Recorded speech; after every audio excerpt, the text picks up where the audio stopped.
এখানে আমি অন্য একটি বিষয় নিয়ে আলোচনা করব, যেটা আসলে আমাদের সিলেবাসে দেওয়া নেই, কিন্তু জানাটা গুরুত্বপূর্ণ। হয়তোবা আমাদের পরবর্তী সিলেবাসে এগুলো আসবে, দশম শ্রেণীতে। তো একটু দেখে নাও, যদি মনে হয় তাহলে পড়ে নিতে পারো, না তো স্কিপ করতে পারো। তো এখানে আমাদের স্কোয়ারের সাথে কার কার সম্পর্ক, এটা একটু আমাদের জানতে হবে। দেখো, স্কোয়ার ছাড়া যখন আমরা দেখছিলাম, অর্থাৎ সাধারণ শুধু অনুপাত, তখন আমরা দেখছিলাম কি যে আমাদের সাইন থিটা সমান সমান 1/cosec থিটা। আবার আমাদের এই cosec থিটা সমান 1/sin থিটা। আবার এইখানে ছিল আমাদের টেন থিটা সমান কত, 1/cot থিটা। আবার cot থিটা সমান 1/tan থিটা। অর্থাৎ সাইন আর কসেক একটা আরেকটার বিপরীত, ট্যান আর কট একটা আরেকটার বিপরীত। আরেকটা ছিল কি, কস থিটা। কস থিটা তোমরা কিন্তু আবার নামের প্যাচ লাগাই দিও না, কোনটা কস কোনটা কসেক। হ্যাঁ, তো কস থিটা 1/sec থিটা। আবার কি ছিল, sec থিটা সমান 1/,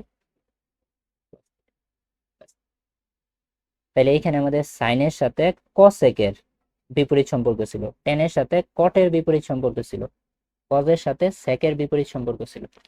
কিন্তু স্কোয়ারের বিষয়টা যখন দেখো, এখন আমাদের sine square theta plus cos square theta সমান কিন্তু 1, sec square theta minus tan square theta সমান 1, cosec square theta minus cot square theta সমান কত, 1। এটা সূত্র একদম মুখস্থ করে নিতে পারো, যে sine square theta plus cos square theta সমান 1, sec square theta minus tan square theta সমান 1, cosec square theta minus cot square theta সমান 1। ইচ্ছা করলে দেখো সমীকরণের নিয়ম অনুসারে এখান থেকে আমরা আরো সূত্র লিখতে পারি। সূত্র না, আসলে সূত্র তো একটাই, দেখে অন্যভাবে লিখতে পারি আর কি। যেমন কি আমরা সাইন স্কোয়ার থিটা সমান যদি লিখতে পাই, তাহলে কি হবে, 1 মাইনাস এই যে প্লাস কজ স্কোয়ার থিটা, ওই পাশে গিয়ে মাইনাসের কজ স্কোয়ার থিটা হয়ে যাবে। আবার ধরো যদি আমরা কজ স্কোয়ার থিটা সমান লিখতে চাই, কজ স্কোয়ার থিটা আমাদের ঠিক থাকবে, এই আমাদের 1 ঠিক থাকবে, আর এই যে সাইন স্কোয়ার থিটা প্লাসের ওই পাশে গিয়ে কি মাইনাসের সাইন স্কোয়ার থিটা হয়ে যাবে। আশা করি বিষয়টা বুঝতে পারছো। অনুরূপভাবে এখান থেকে আমরা লিখতে পারি sec স্কোয়ার থিটা সমান 1 প্লাস টেন স্কোয়ার থিটা। আবার এখানে যদি আমরা টেন স্কোয়ার থিটা লিখতে চাই, তাহলে এটা এভাবে লিখতে পারি, টেন স্কোয়ার থিটা সমান কি, দেখো মাইনাসের টেন স্কোয়ার থিটাকে আমরা ওই পাশে নিয়ে গেছি, এই যে আমাদের প্লাসের টেন স্কোয়ার থিটা, তাহলে আমাদের সেক স্কোয়ার থিটা কিন্তু আমাদের এই পাশেই আছে, সেক স্কোয়ার। আর প্লাসের 1 ওই পাশ থেকে এই পাশে আনলে -1। দেখো এটার আর এটার ফরম্যাট কিন্তু same, sec square theta minus tan square theta সমান 1, আর cosec square theta minus cot square theta সমান 1। তাহলে এখান থেকে আমরা লিখতে পারি কস স্কোয়ার থিটা সমান 1 প্লাস কট স্কোয়ার থিটা। আবার আমরা লিখতে পারি কট স্কোয়ার থিটা সমান কস স্কোয়ার থিটা -1। তোমাদের একটা কথা আমি আরেকবার বলে দিতে চাই, তোমরা খেয়াল করবা স্কোয়ার আছে কিনা, স্কোয়ার না স্কোয়ার ছাড়া। স্কোয়ার যদি ছাড়া থাকে, তাইলে সাইন থিটার সাথে কসেক থিটার সম্পর্ক, ট্যান থিটার সাথে কট থিটার সম্পর্ক, আর সম্পর্ক বলতে বিপরীত আর কি, কস থিটার সাথে সেক থিটার বিপরীত সম্পর্ক। কিন্তু যদি স্কোয়ার থাকে, তখন কিন্তু sine square theta plus cos square theta, sec square theta minus tan square theta, cosec square theta minus cot square theta.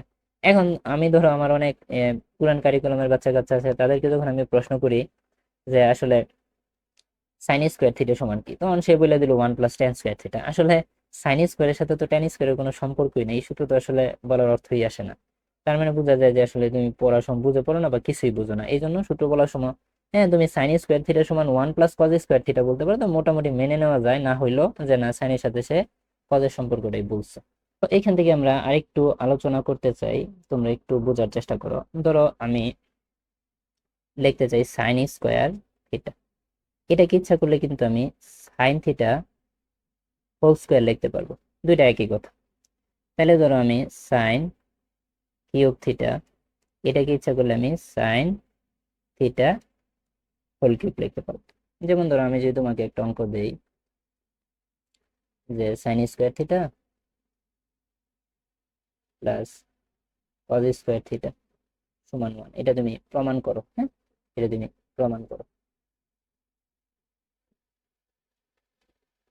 যখন